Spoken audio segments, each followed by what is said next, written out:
Hello and welcome to the Grow Places podcast, where we explore the virtuous circle of people, growth and place. Brought to you by Grow Places and hosted by our founder, Tom Larsson. Hilary, thanks very much for joining me today on the Grow Places podcast. It's great to see you here at your amazing offices and a really interesting conversation I think we're going to have today about your skill set, your varied role, and also the fact that you're operating across the UK in towns and cities. And so really interested to get into it. So to start us off then, why don't you give your take on yourself, what you do, and both yourself and Tibbalds? Brilliant, okay, yeah, will do, thank you.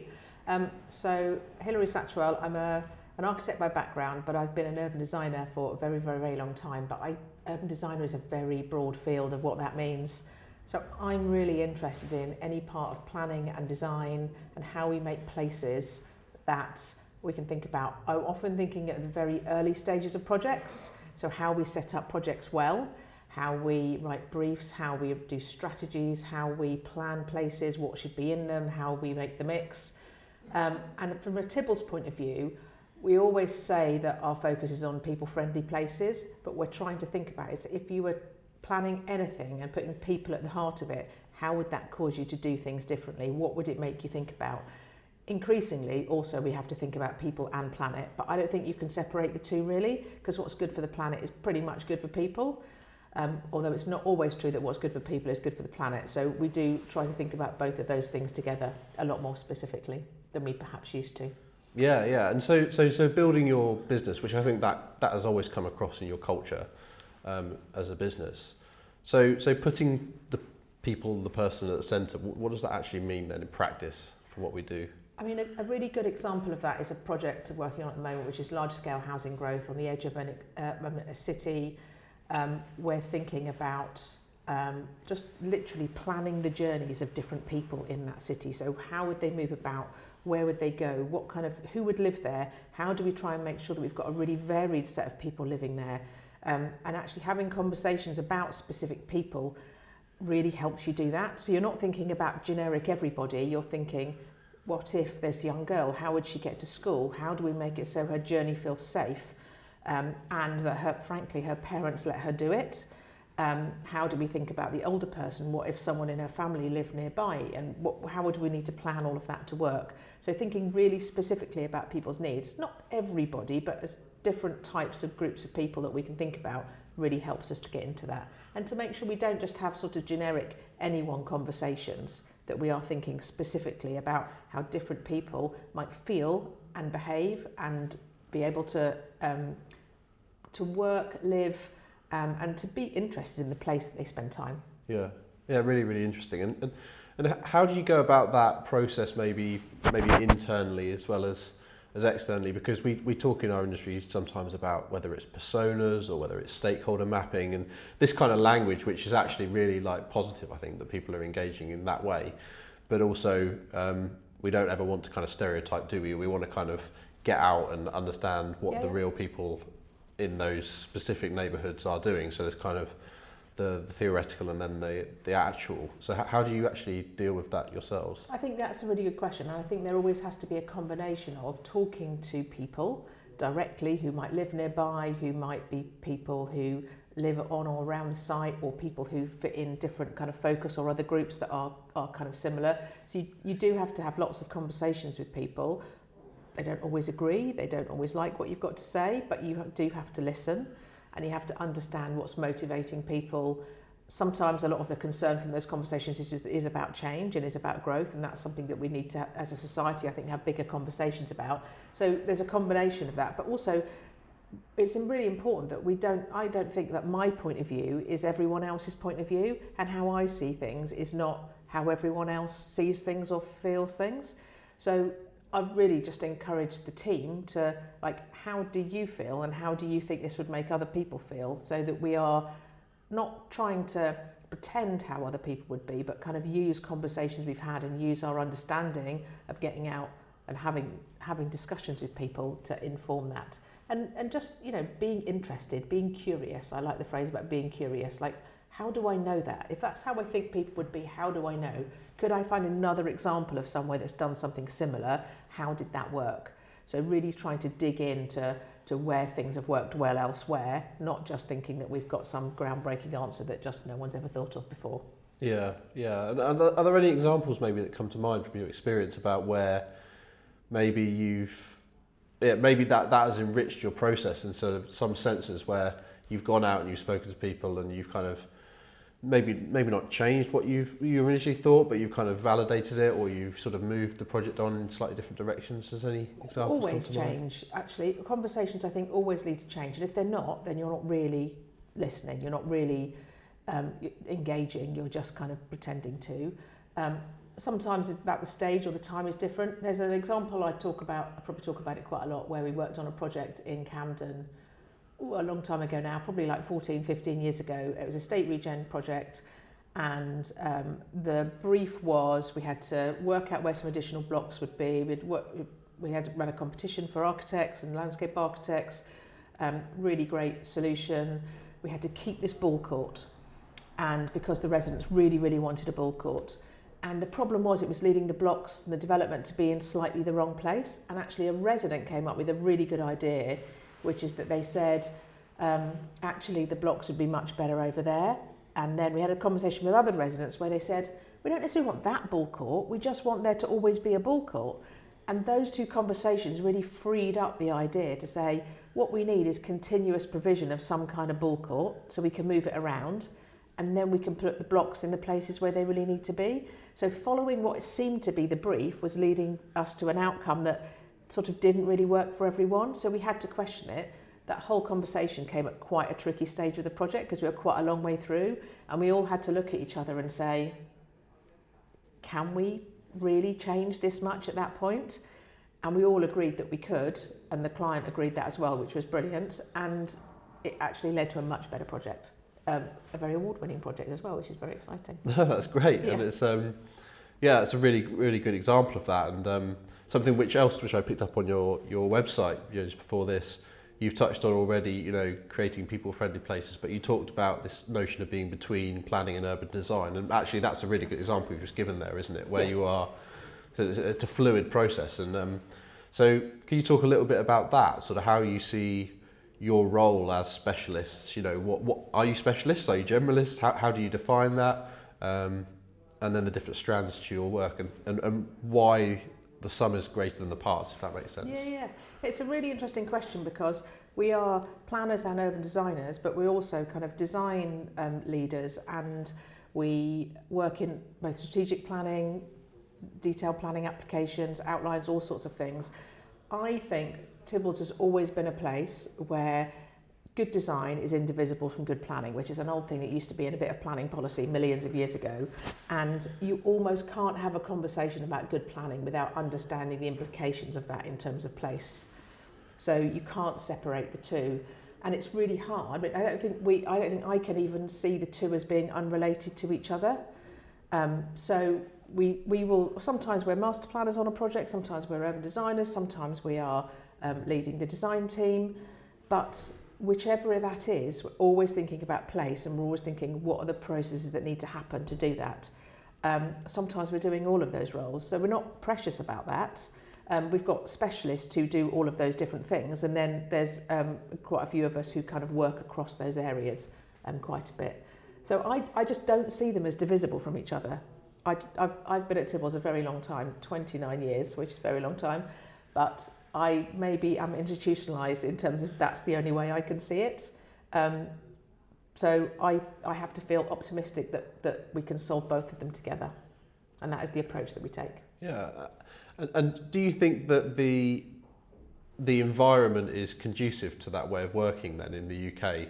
When you think about the process of a project, whether it's the way that clients will instruct you, or whether it's the way that local authorities will look at pre-application material or even application material, how do you see that? Does it feel like a really good fit in terms of this holistic approach, or do you feel like you could get more out of the way that you work if there was sort of slightly different environment to work within? I think that is just generally how we work. You've obviously got to find the right other design teams, other consultants to work with, people who understand that we're all there to be collaborative and to get the best outcome.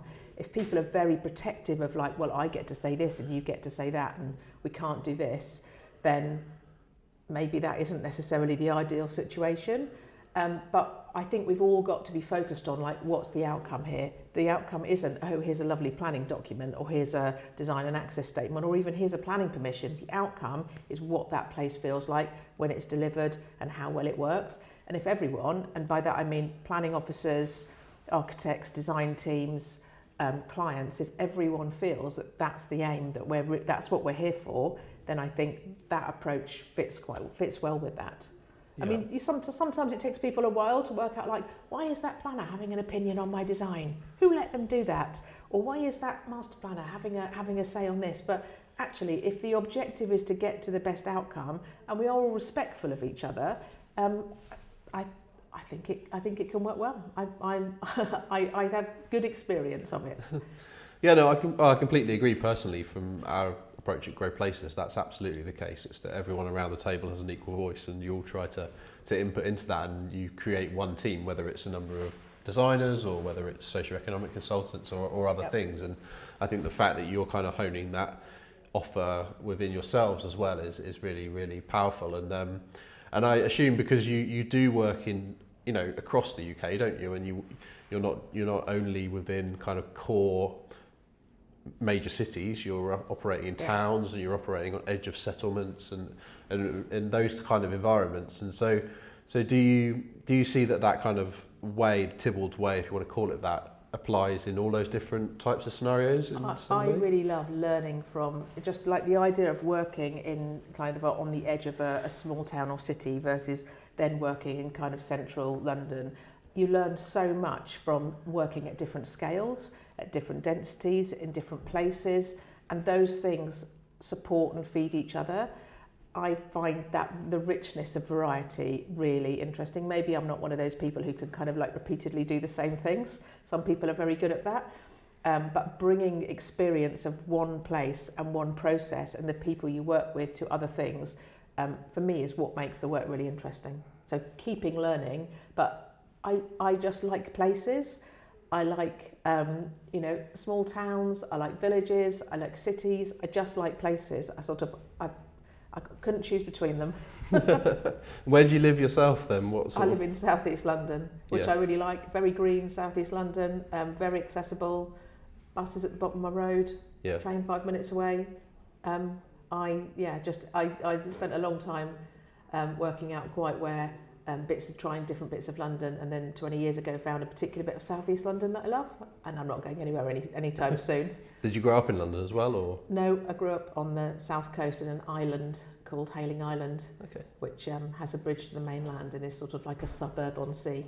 Okay, cool. So that must have been quite an adventure then, sort of leaving the island, so to speak, when you were 16 or 17, whatever it was. Whenever you leave, you know you've gone somewhere because you're going over a bridge to go off. And in fact, lots of my family still live there, and they're always like saying, oh, they are home when they go back over the bridge. I'm happy that I'm leaving when I go over the bridge. It's a lovely place, but it's like I just wanted somewhere with more going on and a bit more kind of richness. And I didn't ever think I would live in London. I thought London's too big, too busy, too much. But actually, when I moved here, I was like, right, I love it. Yeah. It's a very different place to live versus being a visitor, and I think it's hard to appreciate that about big cities. When I'd never lived in a big city until I went to university, so I had no idea really what it was like, but just the range of things going on just really worked. Yeah. I think it's also probably quite telling in the work you're doing as well, that you have that interest and that sensibility for different settlements like you just described there. You know, I'm the same. I didn't grow up in London. I grew up in Norfolk, kind of on the edge of Norwich, and so I've always had an interest actually in those different types of places, different types of locations, and I think, as you say, there's a huge amount of opportunity in those kind of settings as well as in kind of traditional dense metropolitan areas, I think. And so, one piece of work that you've done recently, which I know you've just launched, is this kind of piece of study around mid-rise development, haven't you? And maybe that's quite a nice segue onto that, really, because these types of locations that we're talking about and what is needed, both if you look at a macro kind of nationwide level, whether it's number of homes or new towns or some of these big objectives, how those then translate to a local, regional level in terms of the planning policy, and then down to what do the people who actually live and work in those places actually want, and how do you kind of bring forward something which meets all of those objectives, that is dense enough to meet the numbers that we need, that provides the services that the local people need, and also meets people's requirements for how they live, which may be stereotyping, but often are actually slightly more conservative than maybe we would like to think about when we're thinking of visioning of these places. People like their cars, they like other things. So how do you see all of that in those sort of places where you're working around this mid-rise study? Very simply, I think we've kind of moved to mostly in cities delivering pretty dense, quite tall stuff, and out of cities to be delivering quite low, undense stuff. And the undense stuff finds it really difficult to support public transport choice, even facilities and services. And the really dense stuff struggles to fit it all in because it's trying to just make itself work. We need stuff in between. And for quite a long time, the models for the in between, the mid-density. So mid-density typically defined as between 3 and 7 stories. It can be houses, it can be apartments, it can be a whole range of things.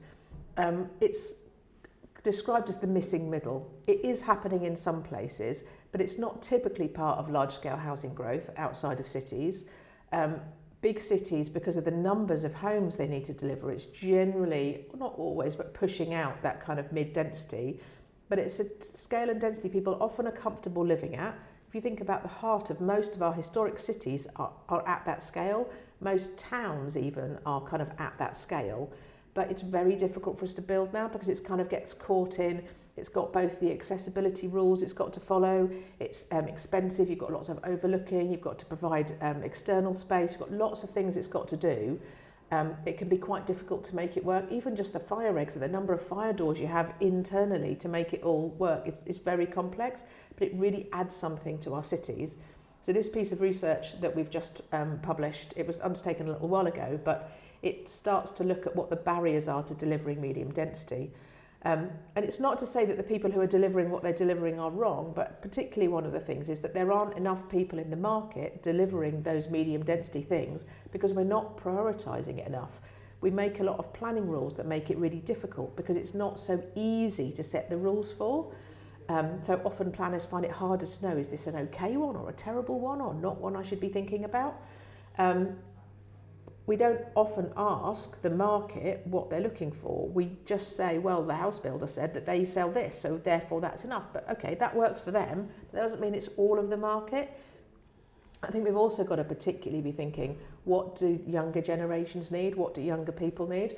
And quite often, something that, where might you want to live when you rent somewhere? Where might you want to live when you want to first buy somewhere? You don't necessarily want a house with a garden at that point, although some people might, but is the reason they want that because of sort of obscure rules we've set up around leasehold or just people feeling secure because their family tells them that it's not safe to buy a flat?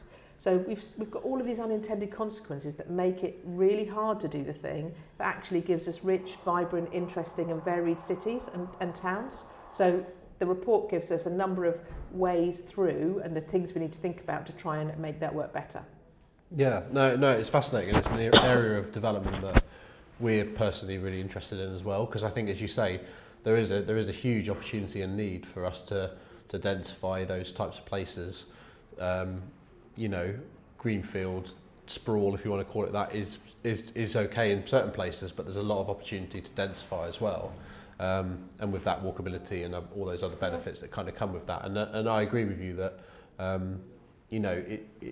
it's not revolutionary in a lot of respects. There's a lot of stuff that's sort of been done in the past. I live in a span developments, for example, from the 60s. It's kind of, that sort of sensibility.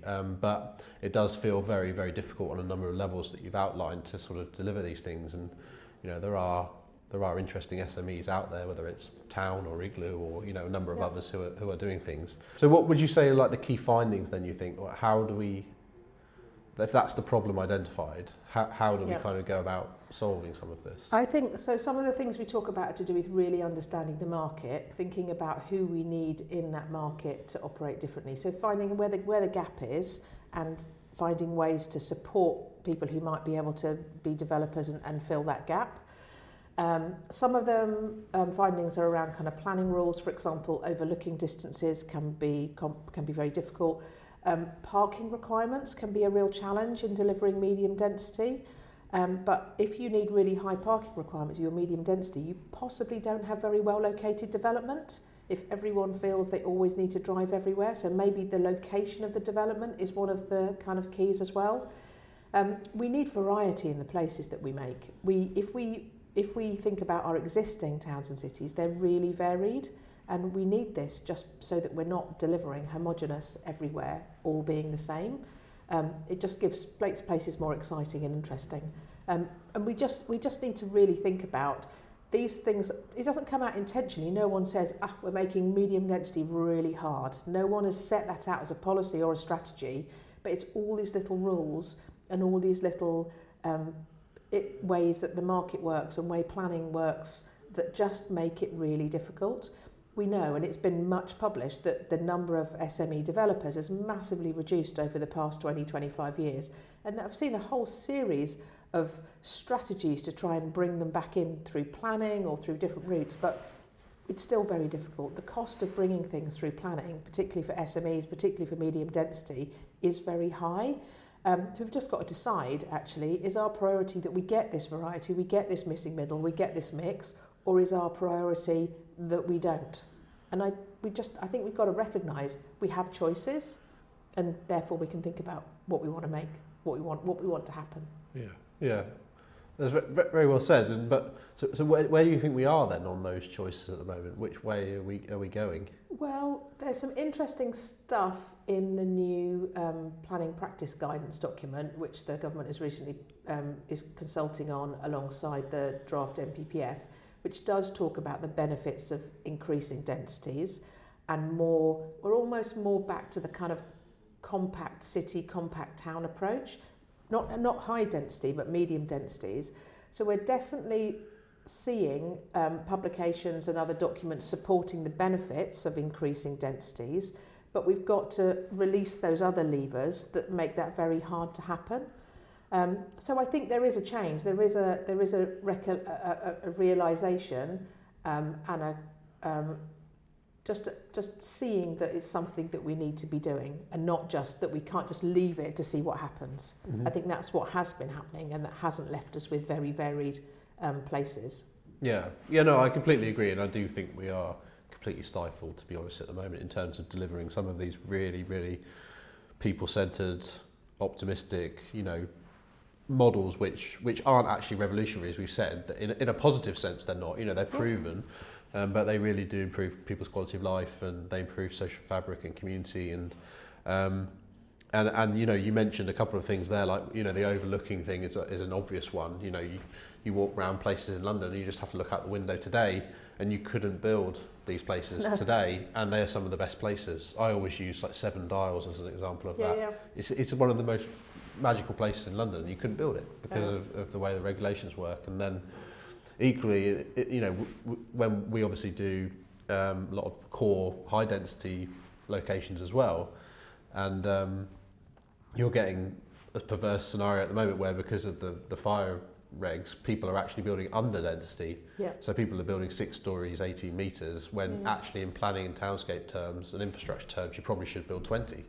And that's because they can't, you can't make the economics work to go over the 6 stories because of the regulatory burden. So, it does feel like we need to sort of row back a little bit, to be honest, on some of those things without obviously compromising safety and getting on some of those things. We could have it so that people were able to make a judgment, but that means we've got to invest in skills and resources so that planning officers, design advisors feel confident in kind of making a judgment. Then actually this is a good scheme.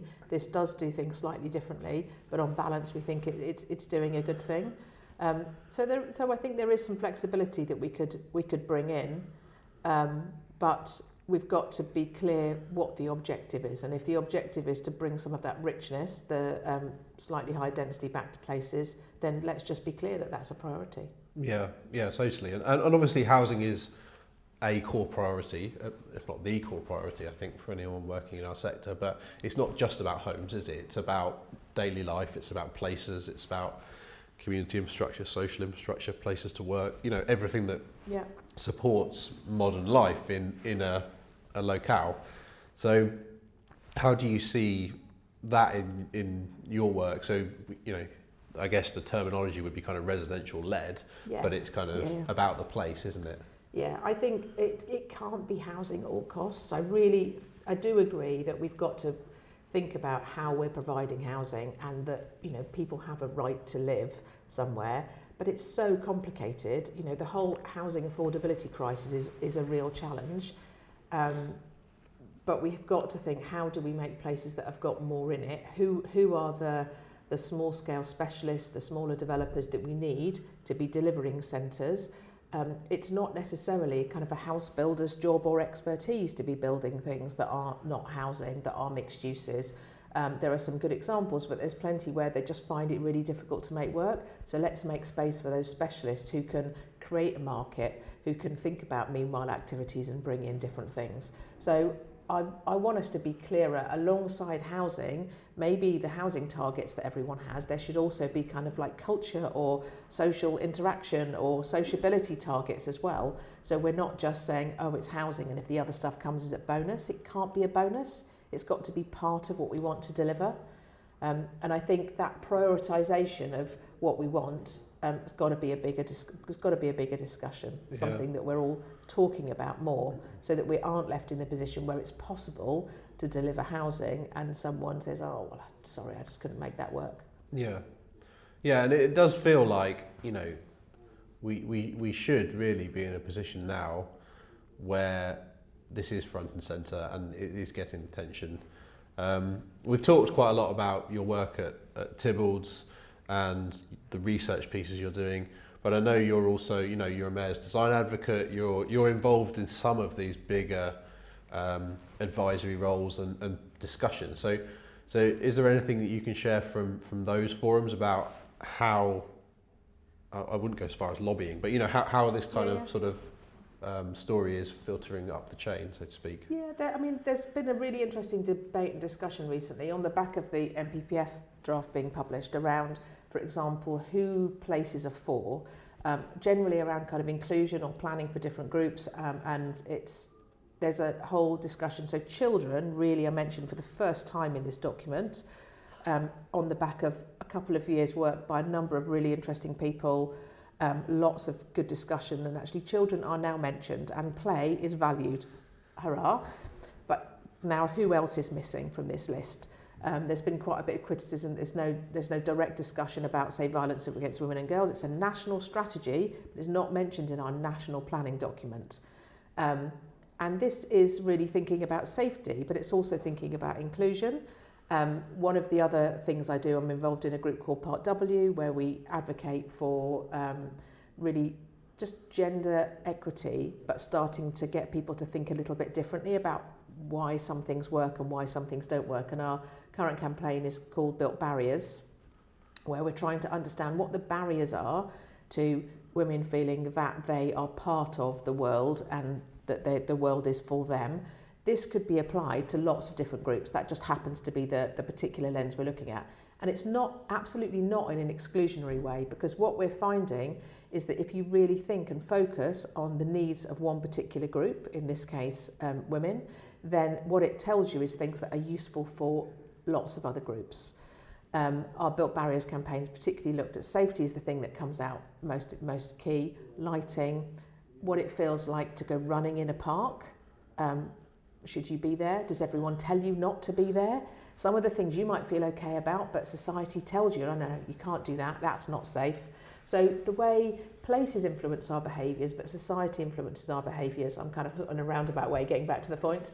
But I think we need to be pushing for us designing places and thinking specifically about the needs of particular groups rather than just generic everybody. it turns out generic everybody does not really work.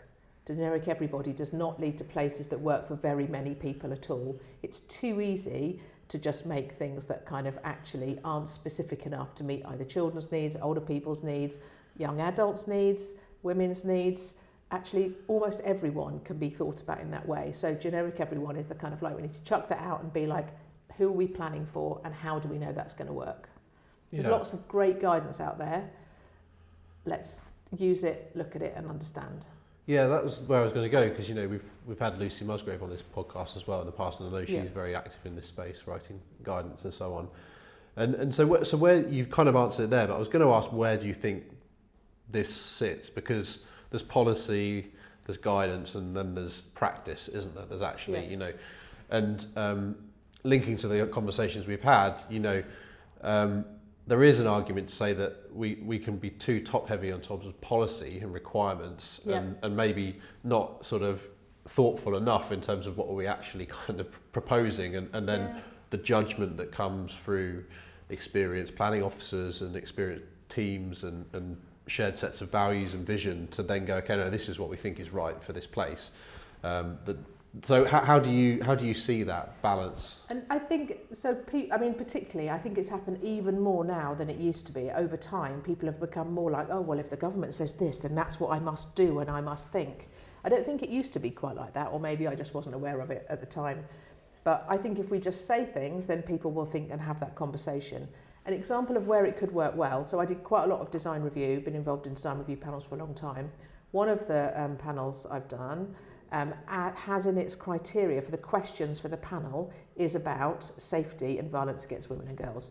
So when you're doing the design review, you have to ask the question, what's your strategy? How does it work? Have you got any areas you're worried about?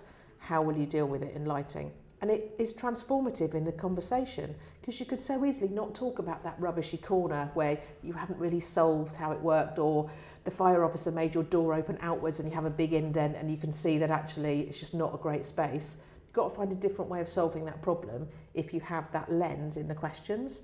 So we have to have tools that allow us to just interrogate a little bit how that works. And that's just an example that I've come across where it happens to be in their design criteria, and I think it's a really good set of questions to ask. It's fundamentally part of design. It's not a part of design that's part of everyday conversations, and we should do that. Quite often with the team here, I've had lots of conversations with them like, okay, how would this feel to walk home past this development or through this development at 3 a.m? How would you feel? I mean, no one's around, it's dark. Do you feel like you're near any properties, or there's houses nearby, or what does it feel like? Because I kind of think we should all be able to do that, and we should be planning places where it feels safe. If you want to go for a run, you go for a run.